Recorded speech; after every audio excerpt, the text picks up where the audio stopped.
And then I'm not sure why the cameras have to be such different levels. Maybe this should be lower, and it's the angle. It's like angled down. It is kind of aimed down at you a little bit more. Is that looking straight at me? It's angled. I could lift it up and angle it down. You think I should, or just leave it? Leave it. It We've touched it too right? much. Yeah. That's got to be enough. This podcast is brought to you in part by Dragon Shield. Use code PLAYTOWIN5 at the affiliate link down below for 5% off to help support the show. Welcome to the Play to Win podcast, where we talk about winning in cEDH. I'm Cam. And I'm Dylan. This week we're talking about hot takes. We asked our patrons if they were to offer us some hot takes about cEDH and Magic the Gathering. We're going to react. We're going to say if we think they're hot or not, agree or disagree. We're going to go through them all. Yeah, exactly. And I'm very excited for a lot of these because these are some very good takes I'm excited to read about. It did not update on here yet. Maybe just go to the Patreon. Now it did. Nice. Just took a second to load. All right, here we go.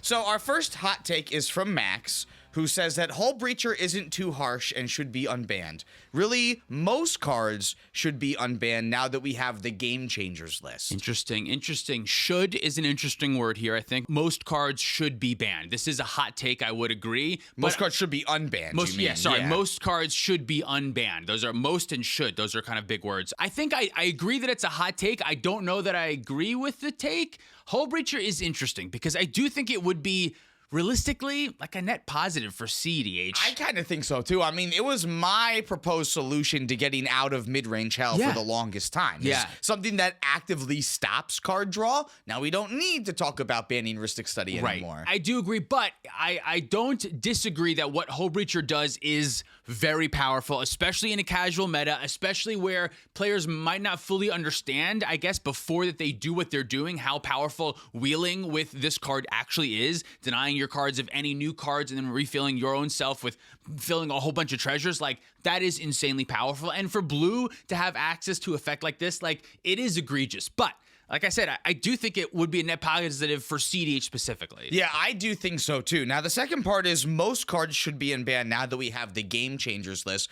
Does make some sense from the casual side of things, especially because most casual decks are only going to be picking and choosing the best 3 Game Changers for their deck. Yeah. But I think that does something really weird to bracket 4 though, too. It sure does, yeah. And I think that's why they won't end up unbanning most cards and just keeping an eye on them as Game Changers, because bracket 4 exists and there's no limit to how many Game Changers you can play in bracket 4. But that's kind of, I don't know. Yes, I agree with you. It's fun. I think fun. We should play no Banlist cEDH way more and play Flash and Black Lotus in the same deck. It would be fun to like be able to play Primeval Titan in your bracket 4 deck, but agree that it doesn't belong in your bracket 3 deck. Like, there should be super Game Changers where they're maybe only in bracket 4. This is just the first thought. I don't know if that's actually a real good idea. This is a true hot take. Yeah, a take that hasn't been thought about before. Yeah.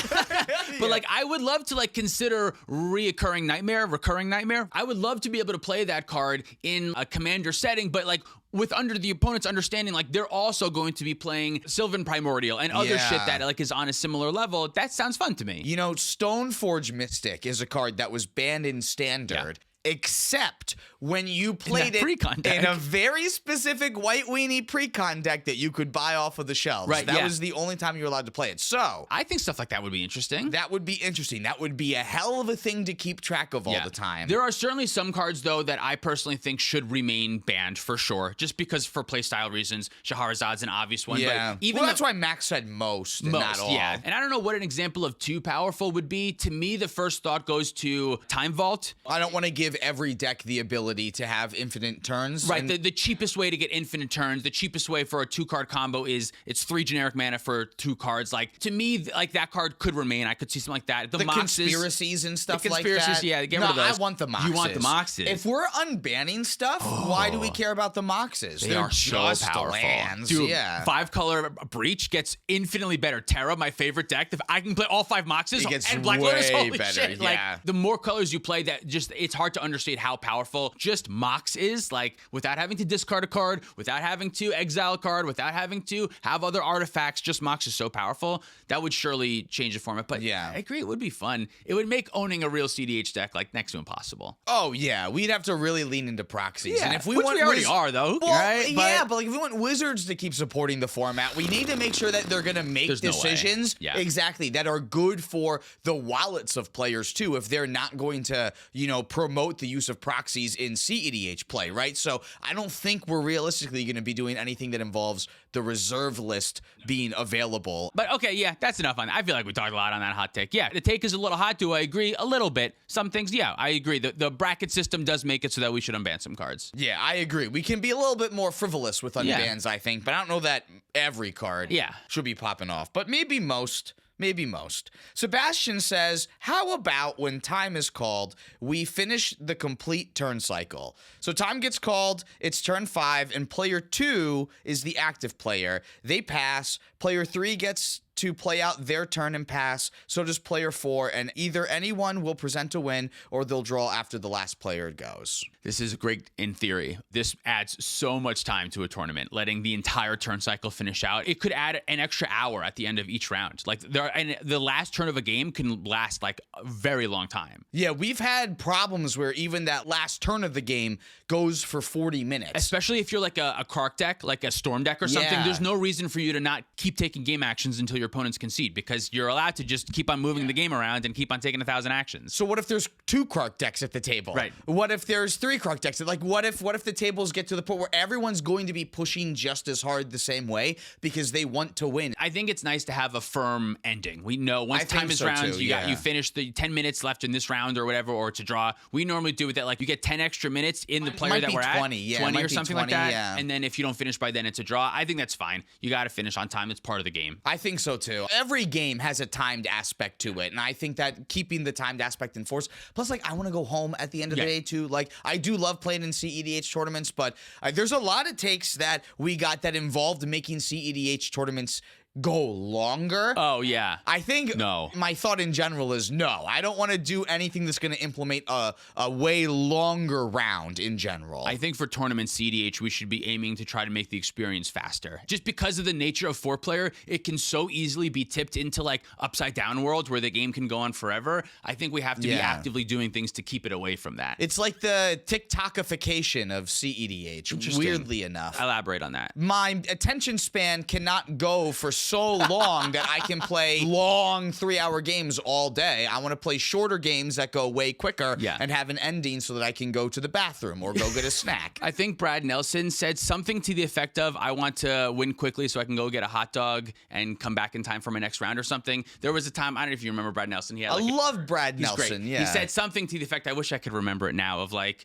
I want to kill my opponent quickly so I can go eat a hot dog, smoke a cigarette, and eat another hot dog before the next round or something like that. Like, why do you play burn in tournaments? Like, that's why. So, yeah, we should be doing things to make the tournament experience quicker. Take is hot. Take is hot, I think. Yeah, take is hot. Along the same lines, Scoop Phase says that Seat 4 gets a better mulligan. This is their solution to the turn order problem. Like they should. Like they should get a better mulligan. Like they can draw to 9 and then mold to 7, or I will go to 9 and then they mold to 8 and then they mold to 7. So this way they can actually keep up interaction versus their seed advantage. Interesting. I don't know that I love changing the rules that much for Commander.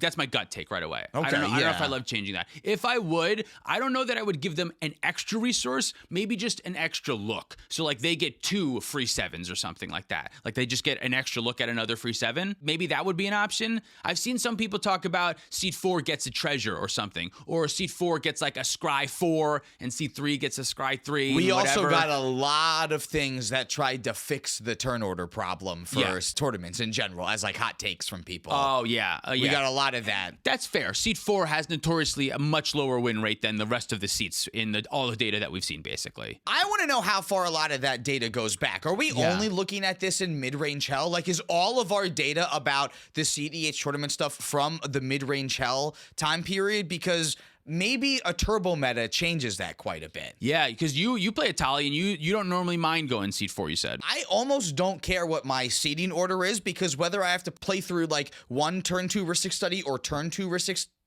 whether I have to play through one turn 2 Ristic Study or turn 2 Wait, what the fuck Two am I turn saying? Rhystic Studies? Yeah, and whether I have to play through 1 or 2 Rhystic Studies that came out on turn 2 almost doesn't matter to me. My play pattern and my strategy is going to be the same no matter what. It's just, right, yeah, it's just going to be jam. It's just going to be jam. Whereas, like, I feel way worse being the player with the turn 2 Rhystic Study who's going last versus, like, the player with the turn 2 Atali who's going last. That's one true. of them presents a win and can end the game from no matter what state you're in. The other one requires that you have open mana, like a way to cast all of the spells that you're going to draw, and that you're going to draw spells off of that card too. So I think your deck choice might actually be affecting why you're so bad in seat 4. That makes sense. Yeah, I could see a world where turbo decks have a better time in no matter what the seat. To me, I've always kind of thought where if I'm a turbo deck and I'm going for a win on turn 2, going for a win on turn 2 seat 4 is way worse than going for a win on turn 2 seat 1. But I think what you're arguing is like it's roughly the same, whereas if you're a mid-range deck, you need to make it till turn 3. That's the thing. Yeah, if you can untap on turn 3, the game's in a completely different state because you've already spent turns 1 and turn 2 building up your mana and building up your advantage engines too. Yeah. So you need to be able to untap to take advantage of the stuff that you've been building up to, whereas turbo decks don't really need to do that. You can take advantage of the fact that everyone was building up over the first 2 turns. That could be, yeah, I mean, that's a fair point. I also think that turbo decks have gotten a little bit faster in the last year or two. I That's think also true. For a while, turbo to me was a turn 3 win. That was where turbo was comfortable turn 3. They could do turn 2. And it was really crazy if you got a turn 1. Right, yeah, but like turn 3 was where most of like the faster decks were winning, whereas now I feel like Atali wins a lot of its games on turn 2. I've seen Rao win on turn 2 very early, or at least establish like an insane presence on turn 2 or something like that, an effective win. They push on turn 2 and they didn't win because they got stopped, but they were able to present a win. I feel like Necropotence is doing this a lot more now, where we were talking last week about how you draw a couple and then that keeps you alive till you can draw 25 more cards and then Valley Floodcaller and win the game. Yeah. That all can happen within turn 1 and turn 2 still as well. So I definitely agree. I think Turbo has gotten a little bit faster. Yeah, interesting. Hot takes. Yeah, that's my hot take to add in, is that you solve the going last problem by just going faster than everyone else. There is an argument, like, of course, that like if you're last seed and there are 2 Rhystics rather than 1 Rhystic, there's a higher chance that someone's going to draw Force of Will. That's also true. That's just what it is. But if no one has like a major card advantage engine like that, by the time that you go on your turn 2, the only difference between you and the player in seat 2 is that 2 other players got 1 extra card for turn, which in reality, the odds of that being something to interact with you two is very low. They pretty much had to keep something in their opening hand. That was Rhystic Study and Force of Will. They had to have both of that. And when do they have that? Very rarely. And when they have that, normally they have nothing else, which means that they just lose to the second turbo deck. And sometimes the odds are that they have that, but they're going last this time. So they don't have the ability to deploy it all still, too. And then I think by the time that you get to turn 3 and turn 4, your seeding order of being last really does matter. Then you really feel it on turn 3 and 4. Whereas on turn 2, like you said, most people are still tapping out for their advantage in the early game. Yeah. So they're kind of limited on how much they can interact. But by the time you get to turn 3, normally everyone has interaction, they have mana up, and they are looking to try to either win or stop their opponents, right? Yeah. So then their seat order, I think, really does matter. And then once you get to like the little bit later game, turn 6, turn 7, if you get there, then to me, it feels like seating order doesn't matter at all anymore. Once you get that late in the game, everyone kind of gets up to a similar position, and the difference between like 10 and 12 mana is much similar than the difference between 0 and 2 mana. It's much less of a difference. Like, even though it's just 2 difference, 10 and 12 is basically the same thing. 0 and 2, worlds different. It's like such a different thing. And the only kind of thing that, kind of I want to say juxtaposes with this is that we're talking about how we don't want cEDH tournaments to go that long. We don't want, a round to go into turn 12 all of the time. Exactly. We want to get things done quickly. So there is going to be a difference between a tournament cEDH metagame maybe and what like an actual like cEDH casual metagame might be too, like when you're playing with your local metagame every week or something like that. But I don't necessarily think that's a bad thing, and I think that taking advantage of what's happening in the metagame is part of a tournament scene, and I don't want to necessarily change rules to the tournament scene if the problem stems from the metagame, which is going to change because metagames always change. They're always cyclical. We're going into turbo now, and you know how we're going to stop the turbo decks once the meta becomes all turbo decks? Drannith Magistrate. Drannith Magistrate. And Opposition Deafening Agent. Silence. And And Opposition Deafening Agent, while also still playing Thassa's Oracle in our deck to still be able to win. And then we're just going to like go back. It's a circle. It's just going to be the circle. And eventually you got to assume that Wizards is loosely painfully aware of the seat 4 turn order issue in Commander. Over time, they may print cards that will make your seat 4 position better. And as they do that, then the advantage that you've given to seat 4 comes out ways, and then you have to argue to take that away again then. I would love more gemstone caverns. More stuff like that gives you the advantage for not going first. Instead of a land, it's like a mana dork or something, or it's some other like resource that you can put into play on turn 0. If you didn't go first, it taps for 2. If you went first, it taps for 1 or something like that. Yeah, an ancient tomb that can, if you're not going first, it taps for 2. Gross. More things that bust a tally for free. Yes. More of these things. Yeah. You know what I'm going to say? We got a lot of these kind of takes that are things that are like how a lot of people would fix things, give more points if you win in seat 4 than if you win in seat 1. You know, there's a lot of stuff like that, but I think inherently one of the other takes that we got, where is it? I think it was Penguin Man 0089 just said, cEDH will always struggle with problems inherent to Commander, like the 4th player thing, turns and draws and stuff like that. And this is a hot take that I agree with. Yeah, it's just part of the game. It's just part of the game. Yeah, it's just kind of part of the format. When I play basketball, the hoop is 10 feet tall. It's so fucking high. It's just part of the game. And that's not accessible to me because I can't reach 10 feet high. I think we should lower that rim to 9 feet so it'll be more fun for me to play. Like, no, that's the game. That's the game. That's just what it is. Yeah. I don't know. To a certain point, like, you just got to play around the rules that you have. And we're all having fun with these rules. Right. I mean, it seems like most people are. cEDH tournaments are growing. Yeah, and if you're not having fun playing cEDH, like, what are you doing with your free time? I don't understand that mindset. Obviously, you're allowed to have qualms with the format. Of course, I'm not saying that you can't have issues with the format. But if you're truly not having fun in cEDH, you don't have to play. Like, you can. It's your hobby. You should spend your hobby playing like a game that you like. Vintage and Legacy are very fun. Other formats are cool. Other games are fun. I don't know. If you really don't like the experience of playing the cEDH and the politics or whatever, you either have to do a reflection on the Magic that you're playing, or you have to do an internal reflection on yourself and go, am I happy in my life? Right. Am I projecting something else from my job onto cEDH? Yeah, and I don't know. I like cEDH, so don't yuck my yum. You know, like I'm having fun. Don't. Yeah. All right. Here's a hot take that Reactive disagrees with. Okay. If you are not playing blue, you are limiting your competitive potential due to a lack of stock interaction and counterspells. I agree that I disagree with this take, yes, but I weirdly agree with this take at the same time. I don't think so.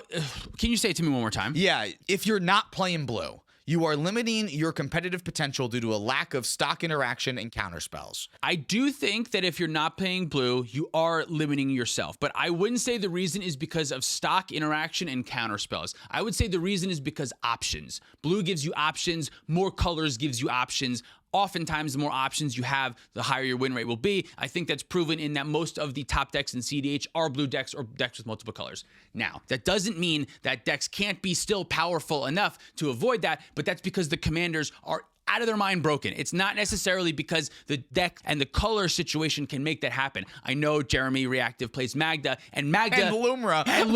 And Magda specifically is a very powerful deck, but it's not because it is mono red. It's because Magda is broken insane. Atali is the same thing. Like, if you could play more colors in Atali, it would undoubtedly make Atali better. It's because that those commanders are so unbelievably broken that they're still playable. So I do think that removing those colors, removing blue from your option, it does limit you a little bit, but some commanders are broken enough to make it work. Yeah, you might not be limiting your competitive potential, but you're limiting your potential to draw the most amount of cards possible, to interact in the most possible ways. The most efficient win con, the most efficient of basically everything besides tutors is Magda blue. better be able to make up for that in a couple of different ways. And realistically, like, this is my hot take. Don't judge a deck based on like how warm you feel about the colors individually. Judge the deck based on how much it can win. For cEDH, for me, what I'm interested in is the win rate of a deck. I want to play the decks that I can win the most amount of games with. It doesn't really matter. Like, in my heart of heart, I would play Reanimator all the time. That's what I do. In other formats, I would always play Reanimator. In cEDH, I don't force Reanimator because although Hoarding Broodlord's cool, I don't think it's really the best thing to be doing in cEDH. I want to play the stuff that's just the best. The color, the cards are irrelevant to me. They're game pieces. I want to play the best thing. Yeah, that makes me want to talk about this next thing that Chan Man says, which is... What's our next hot take? Green is the third, maybe even the second best color in cEDH. Oh, disagree? At least since the Dockside ban is red, and red is the worst. I agree with that last part, I think. Red's the worst, and green's fourth, I think. I think white's third. I think white's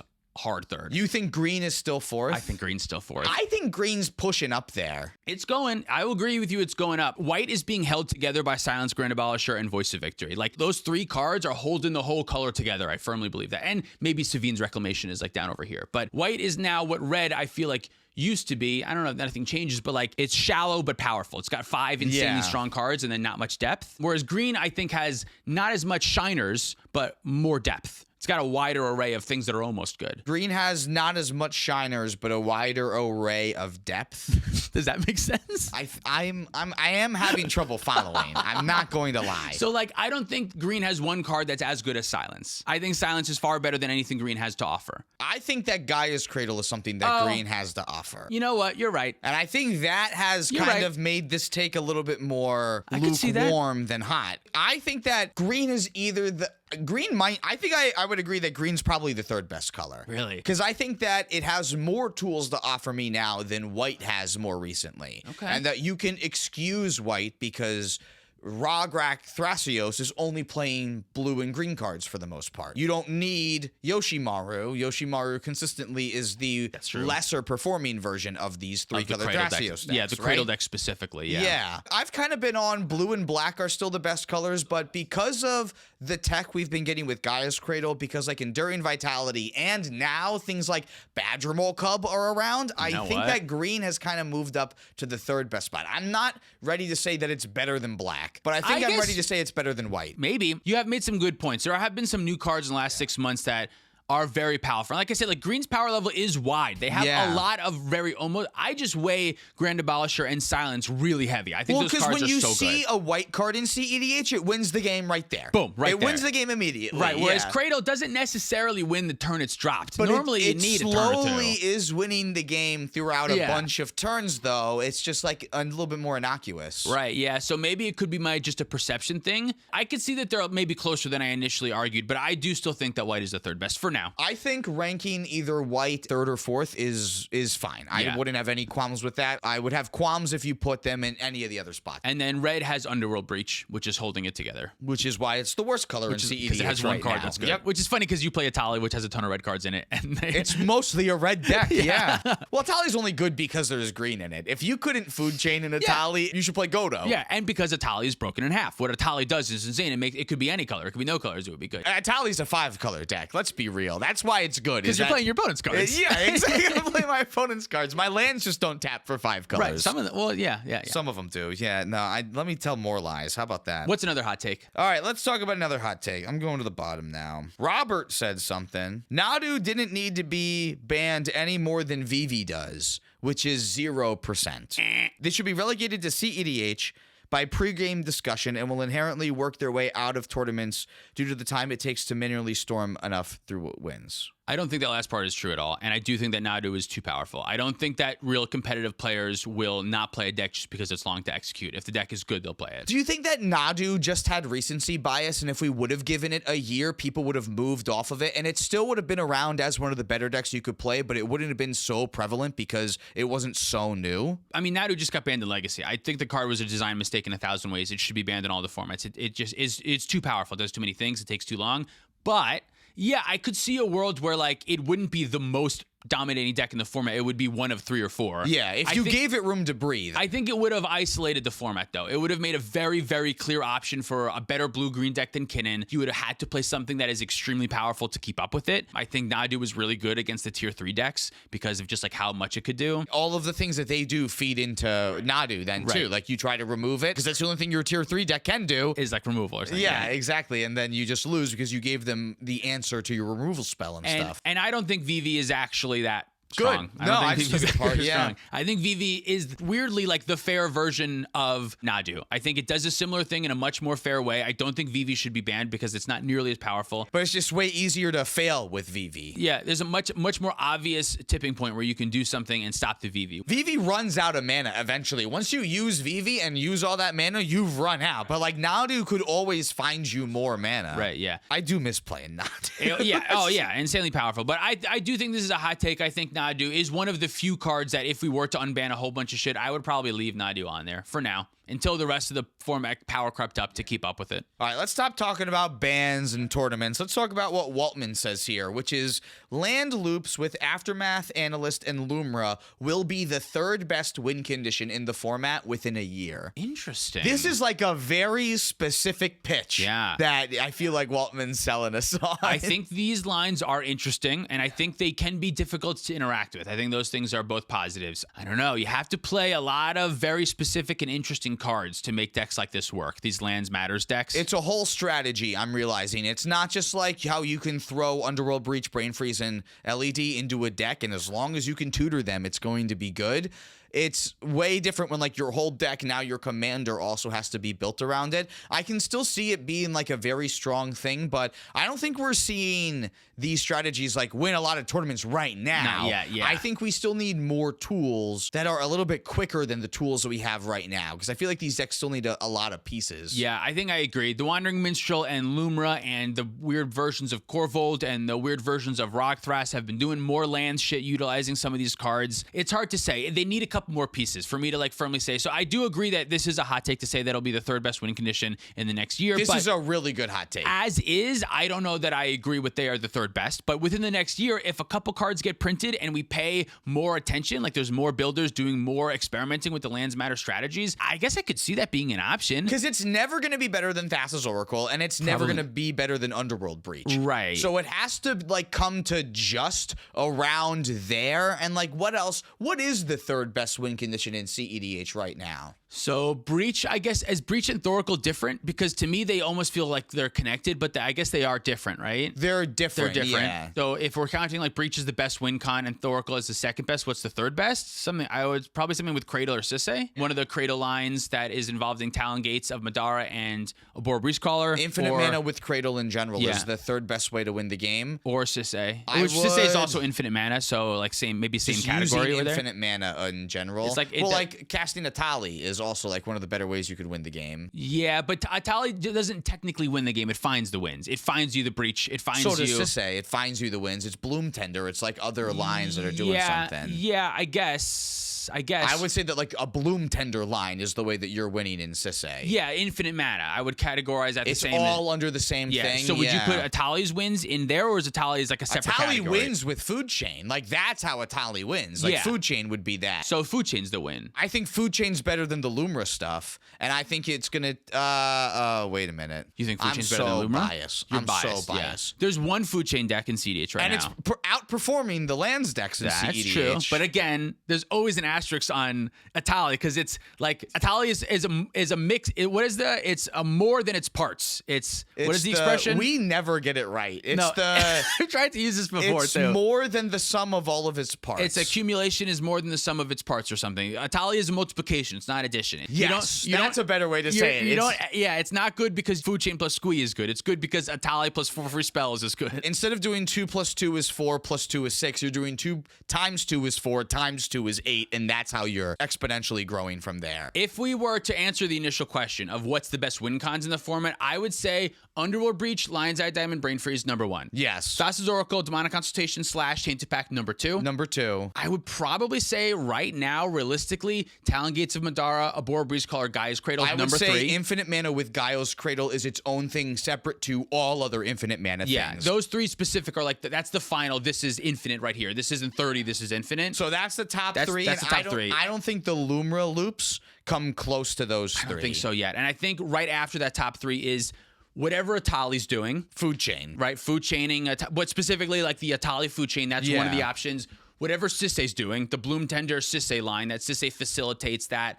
Sisay's still putting up a lot of tournament results, and I think it's really good. Is Untap Shenanigans a win con? Like, is that something you put in? It's Sisay. It's not. What are the other untapped shenanigan decks? Like, the Derevi doesn't really put up results. I guess not. You know I'm just trying to make it so that, like, it's wider. more about Bloom Tender instead of just, like... But no other deck uses Bloom Tender besides uses Sisay. It's specifically Sisay. Because I was trying to make it less about Atali and more about Food Chain, when it's really not about Food Chain. It really really is because Atali Yeah. is busted with food chain. Right. And I think, but like, that's okay. Like, Atali is its own archetype, whereas like Breach is its own archetype. There are many decks that end on Breach. Oh, yeah. Whereas like Thassa's Oracle Demonic Consultation with no other way to, get that is its own archetype. That's an archetype. Esper, basically. Esper, blue-black, that's an archetype. It's just different ways to do it. Atali is its own archetype. Sisei has got its own archetype. It's way up there too with you know what I mean? You're absolutely right, Dylan. The Guy's Cradle one goes in multiple decks. It goes in Yoshi Thras, it goes in Rog Thras, it could go in another deck technically, whatever. So those I think are probably the 5 best, unless I'm missing something off the and back. the top 3's the best because it can go in a lot of different decks. And then maybe the lands one is around 6 right now? Probably a little bit more down there. There's probably other ones that I'm missing. How else do you win in cEDH? Kiki is gone. I know, dude. When we redid the top 10 creatures,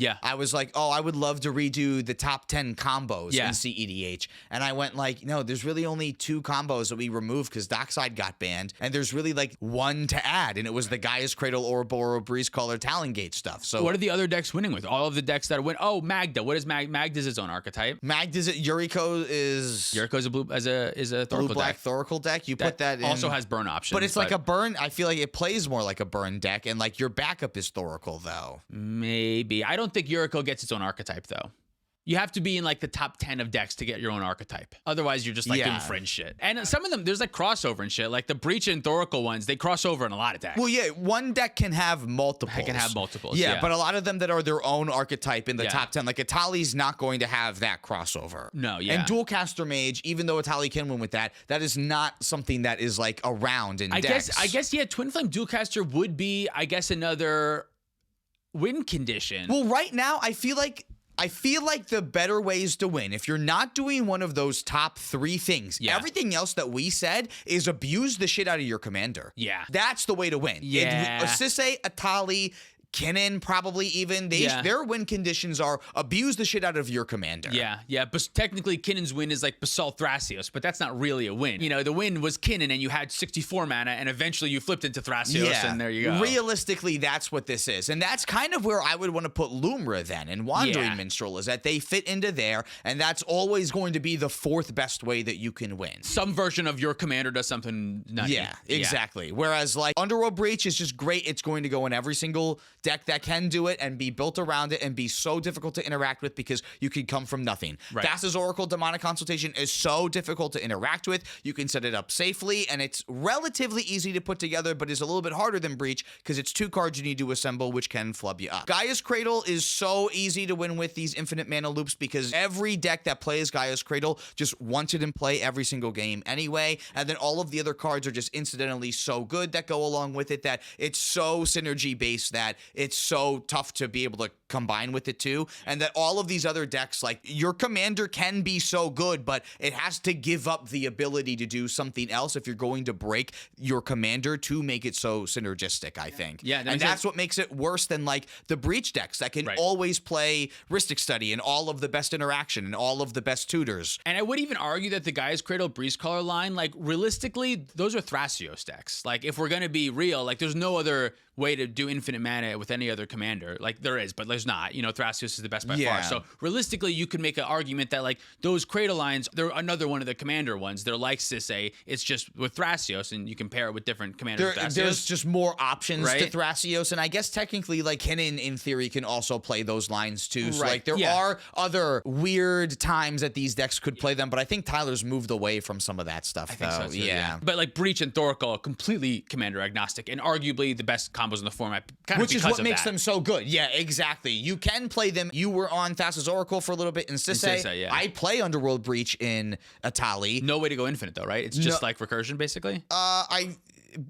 Well, I play Wheel of Fortune and I play Lion's Eye Diamond in the deck. So technically, yes. But I only ever needed the other night. I only needed it to get Manamorphose back from my graveyard to make 2 green to cast Food Chain. That's all that Underworld Breach did. And that's enough. Exactly. That's enough. Yeah. Okay. Yeah. That was something win cons. Something win cons. That was takes? great. I had a lot of fun talking about that, and that's gonna be like the majority of the podcast right there. All right, here we go. Deadbeat Scott says, casual cEDH games should be timed similar to tournaments, and draws can/should still happen. For casual, like when you're playing with your friends or something? Yeah, like on the channel. Oh, yeah. Oh, and draws still happen on the channel. Oh, okay. Yeah, I mean, Okay, this is a fun hot take. I'm what do in you the think? middle of this one. Yeah. I feel like I'm standing close to the fire just to keep warm, but I'm not ready to jump in on this one quite yet. An option of a draw. Like, that does make the game a lot different. You know what would suck is watching a play-to-win episode, and we played 3 games, and they all ended in draws. And we forced draws in all of them because we couldn't win anymore. Because I didn't want someone else to win. I'd Yeah. much rather go, if this was a tournament, I would try to do something here, and you try to make a deal instead.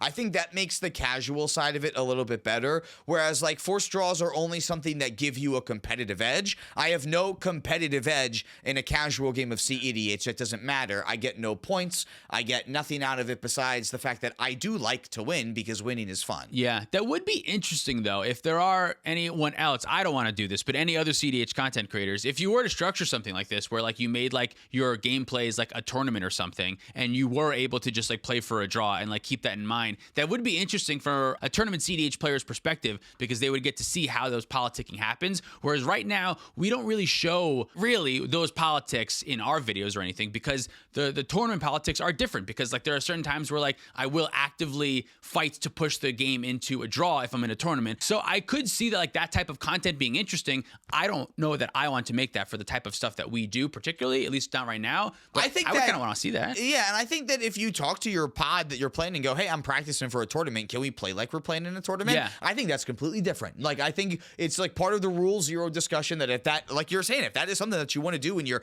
casual cEDH pods, I don't think there's really anything wrong with that. It'll probably make you a better player. It probably would. If you said that to me, I don't think there would be a time where I would turn that request down. No, yeah, I would be interested in that for sure. The request just doesn't come up that often, at least for me, because I don't grind cEDH tournaments. So maybe it's different for a select handful. I think practicing like that, like, if you want to get better at cEDH and you want to do better in tournaments, I got to imagine practicing in time rounds, and in your practice saying, we're going to play like this is a tournament, I'm going to fight for a draw when I can. I think that's good practice for tournament players, I agree. for sure. Yeah, I like this take. I think this is a good take, but I wouldn't want to incorporate it all of the time. And for what we do, where we're having guests on and we're having patrons on, and it's like, it's for fun. Yes, we're playing to win, but it's for fun. You know what I mean? So I don't know that I would want to do that for us just yet. Sometimes, like, we play with people who it's like their first time playing cEDH, and, like, we have to explain to them why, like, we're not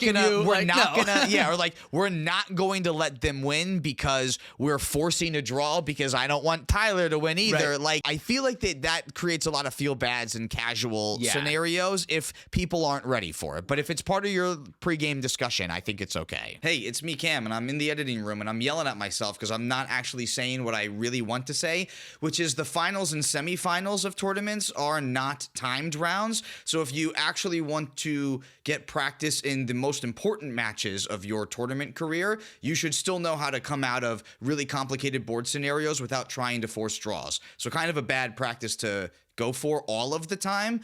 And secondly, EDH is cEDH and cEDH is EDH, and EDH doesn't force draws, so I wouldn't want my casual EDH games to force draws either. So now that I'm done being angry because I didn't say anything that I wanted to say when we were recording, we can go back to the podcast. Great. Yeah, I agree. Nick Foles Goto 9 says, Cloud and Skull Clamp is one of the best draw engines. Who needs Rhystic Study or the One Ring anyways? Hashtag Luris Gaming. When you cast Cloud, you go get Skull Clamp, and then for 2 mana for the Cloud, and then 1 mana for the Skull Clamp, which you can equip again for 1 mana, or does it equip right away? How does it work with Cloud? What does Cloud say? I think you have to pay to equip it, but it basically is 4 mana to draw 4 cards. So you do have to pay to equip it then, if you have to equip it, yeah. Well, because if Cloud is 2 and then it's cast for 1 and then equip for 1, then yeah. And then Cloud doubles the effects that happen from the Skull Clamp. So when Cloud dies, you would normally draw 2, but you draw 4 instead. So he uses it as a way to, like, since you're playing Luris and you're not playing Rhystic Study, you can draw some cards with Cloud and Skull Clamp. And I actually think it's, like, fine. Rhystic Study is obviously so much better. Just don't play Luris, play Rhystic Study instead. Yeah. And Necropotence, holy fuck. But it's fine. I think it's fine. It's probably underrated. I think it's probably underrated. If you're in, like, low color decks, it's probably going to be a little bit something. It's going to be a little bit weird when you draw Skull Clamp and you don't have Cloud, and then it's like, okay, like, it still does something, but now I'm going to draw Cloud later. It's going to be way worse. And there's something to be said about being able to draw on demand. Like, on my turn right now, equip to a creature, for it to die, draw 2 cards. Okay, equip to a second creature, draw 2 cards. Rhystic Study, the passive draw, sometimes you don't get the cards when you need to. So it can be harder to push when you see a window at times, whereas Skull Clamp does give you like on-demand draw. So I do think there's something to be said for this one. Damn it. Skull Clamp does not give the ability to the creature. The ability's on Skull Clamp. Yeah. So you can't Delney. No, but Delney makes Cloud trigger a second time, and Cloud's, what does Cloud say? There's so many cards that say Cloud on them. As long as Cloud is equipped, if an ability of Cloud or an equipment attached to it triggers, that ability triggers an additional time. So the way that works is you draw 4 cards and then Cloud dies and then you just have a Skull Clamp in play? Right. You spend 4 mana to draw 4 cards. Oh, Nick Foles go to 9. I'm so sorry. This is way worse than I thought that this was. Oh, man. If you equip it to like something else and you can like consistently get, you know, if you're like making 1/1s all the time and you can consistently do 1 mana draw 4s, that seems cracked. No, yeah, I think you draw 4 off this, and then off of like a Mana Dork later, maybe you draw another. And then 2 my 6 mana Luris lets me cast Cloud from the graveyard again to let me do this again. There it is, and you recur that, and you draw 4 every turn now. I see. Okay. That's where the real magic lies. That's why you don't need Ristic Study, because you're doing this. Because you're drawing 4 turns. Because you have a 9 mana draw 4 instead. Is it 9? Oh. Yeah, because Luris is 6, and then Cloud is 2. Well, no, it's a 4 mana draw 4, but then for an additional 9 mana, you can draw another 4. That's what it is. Additional 9 mana, and then after that, it's 3 mana draw 4. This is such a hot take. This is a very powerful casual interaction. I love. Oh man, we love you, Nick Foles. Go to 9. Here's something that TTAC77 says. Hot take, the turbo meta is worse than mid-range hell. It contributes negatively to the seat 1 win rate. Is better interaction the answer? Is there a stacks deck that can handle the meta? I disagree because I love turbo decks. I also love turbo decks. I love going fast. I love winning quickly. I love losing quickly. I love when the game is done by turn 3 or 4. I think people think that like you have less decisions because it's less game time. To me, it makes me feel like my decisions are more important. Every decision is a larger percentage of the total game. So every decision is crucially important. What you keep, what you mulligan, when you leave up Swan Song, when you tap out for Mystical Moral, whatever, these are all super important. Whereas in a long game, it starts to feel very quickly like, it doesn't really matter that I missed an attack there or whatever, because like that's just not going to come up. So a lot of the decisions feel like they're less matter. So I think that turbo is a positive for the format. What was the rest of the question? I see where you're going with that, but I think in the long game, the more decisions that you make, the more impact they end up having on the game, and the lack of doing things end up mattering more. I think there is a range for sure. I think in the beginning, the decisions are more important. I think as the game goes on, once you stack up more less important decisions, they will eventually surpass the few large decisions. It ends up compounding. I'm just saying why I enjoy the turbo meta is because I feel like I get to make 5 very important decisions, and I like that type of game. And then I can make 5 very important decisions in the next game immediately after. That's just how I enjoy competing. I like rock, paper, scissors, bah, and I lose. Okay, rock, paper, scissors, bah, I win. You know what I mean? Like, I enjoy that. So I enjoy the turbo part of the meta. What was the other part of the question? What's the answer to it? And the answer is a stacks deck. Better interaction is not the answer, because you interact and then you lose to the next turbo deck. What happens, again, it's just cyclical. We'll get stacks decks that appear in the meta once turbo becomes prominent, and it's starting to become more prominent, but it's still not, the meta is still not turbo. Can I tell you what I think is a better solution than stacks decks to turbo decks? Go faster? I think it's another turbo deck. It's just keep going faster. The best way to beat Rogsai is to play Atali, I think. It's a little bit faster, and it uses the Rogsai pieces against it. And Rogsai is very quick. In my experience, it can win on turn 2 a lot. I think Atali can win on turn 2 a little bit more than Rogsai can. It's a little bit quicker. With Rogsai, you need mana and Ad Nauseam and Necropotence, whereas Atali, you just need mana. Just need mana, because everything else is in the command zone. So I think go faster than the other turbo decks is the best way to beat the turbo decks, realistically, because I don't think stacks is great right now. But if we were to get a couple more stacks pieces, and when I say stacks pieces, I mean more cards like Orcish Bowmaster, maybe not that one. More cards like Dothy Voidwalker, maybe not that one. Opposition Agent, things that get you advantage too. We need stacks pieces that get you advantage too, is what I'm trying to say. I see, okay, and stacks decks don't have enough of that. You slam Deafening Silence, then you just slow the game down, someone bounces it and wins later or whatever. It's not a big deal, but your stacks pieces have to gain you advantage, I feel. And help you win the game. They have to push you ahead as well as stopping your opponents, and I don't know that we have enough of those that are good yet. Although we say often that stacks is an answer to turbo, I don't know that that's 100% exactly true. Last time turbo was prevalent, it was the answer. But then quickly mid-range dominates over stacks. Exactly. Exactly, but that's the cycle.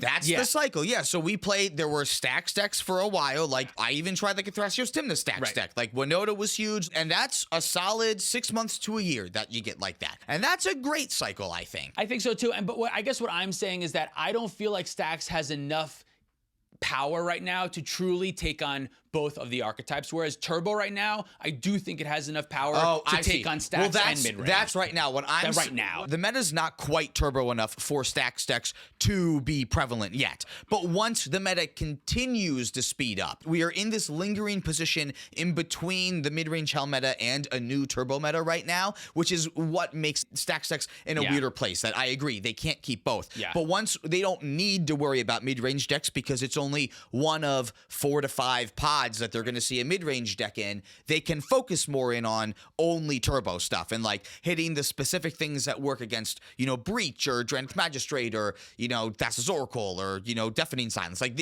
all kinds of great cards that they do have access to that will be better once more of the format is playing Turbo. I got to imagine Atali would struggle in a pod with something like Rogsai, Winota, and Tayam. Against 2 Stacks decks and another Turbo deck, like, I got to imagine Atali might start to struggle there. Whereas if it's against one Stacks deck, Atali can just, like, bust through it. You know what I mean? Because they might not have the right Stacks pieces for you, but, like, the more Stacks players that you're adding to the Once table... there's 2 Stacks decks to the table, then it's much more difficult, Because we already know Atali can't remove them very well. Yeah. Like, he so if needs there's very 2 Deafening specific Silences, things. what the fuck are you going to do?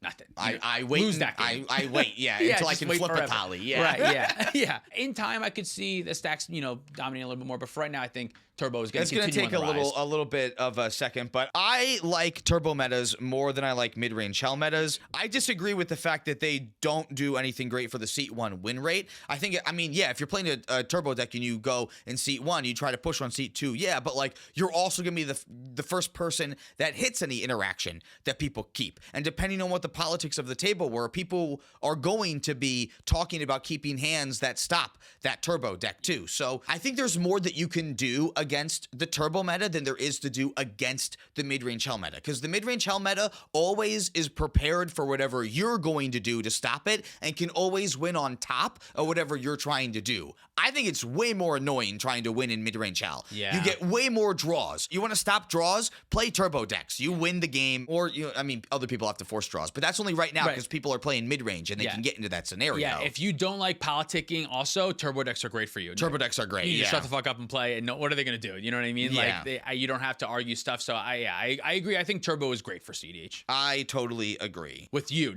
I guess maybe not with the this hot take. All right, we got one more from Jan Wildfang, and I'm so excited about this one because he says the best snack while playing cEDH is loaded nachos. Interesting. Oh, this is terrible. Your fingers get so greasy. It can't be good. I'm so glad that Jan and I have only played over webcam. He's gonna get cheese all over my cards. Yeah, no, that's the worst one. For me, the best snack while playing cEDH is a hard candy. Something that doesn't melt, like a Skittles. Oh, really? This is a good one because you can put in your hand. It doesn't leave any real residue on your hand. You can't do anything salty. Nothing that's going to leave a residue on your hand and ruin your sleeves. I think the best snack is residue-free hard candy. I think you are underutilizing utensils for salty snacks. Oh, how do you use utensils for pretzels? Oh, no, you don't do... Well, pretzels don't give you residue. Like, I get a little salty residue from some pretzels. You don't? Oh, well, I don't... Okay, I eat dots, and I guess maybe that does give me a lot of salty residue. Yeah. What I do, so one of my go-tos, I love the white cheddar popcorn, the Smart Food popcorn. I used to love that when I was, I eat that shit with a spoon right out of the bag. Like cereal? Like cereal. Like a bowl of cereal, like a regular but metal it's spoon? the whole thing. Like metal spoon? A metal spoon right in the bag. You just take a scoop, put it right in your mouth then. Huh. And no one else is allowed to eat out of this bag, of course, because you're double dipping. I'm doing a double dip thing. A lot of saliva is going back in there. Yeah. Okay. So you would argue, this is the argument that you're making right now, if I'm understanding. You could do a salty snack that gets residue. Just use utensils. That's another hot take, is use a spoon for your salty snacks. My normal salty snack of choice are pretzel sticks, so I don't know that I could spoon those. Maybe chopsticks, that would be very difficult. What would you say is the best snack to enjoy while playing cEDH? Oh, now I have to say dots, because I think right now Dots with a spoon? Dots, pretzels in general are just my favorite food, I think, right now. But those are the best for while playing cEDH. They're the best for any occasion, for a wedding, for a funeral, and you just replace your sleeves a afterwards? graduation. Well, no, because keep I'm just gunky going to sleeves. get dust on the next set of sleeves. So For me, it's Skittles and a Diet Coke or a cup of coffee, depending on the time of the day. That would be the best accompaniment snack for CDH.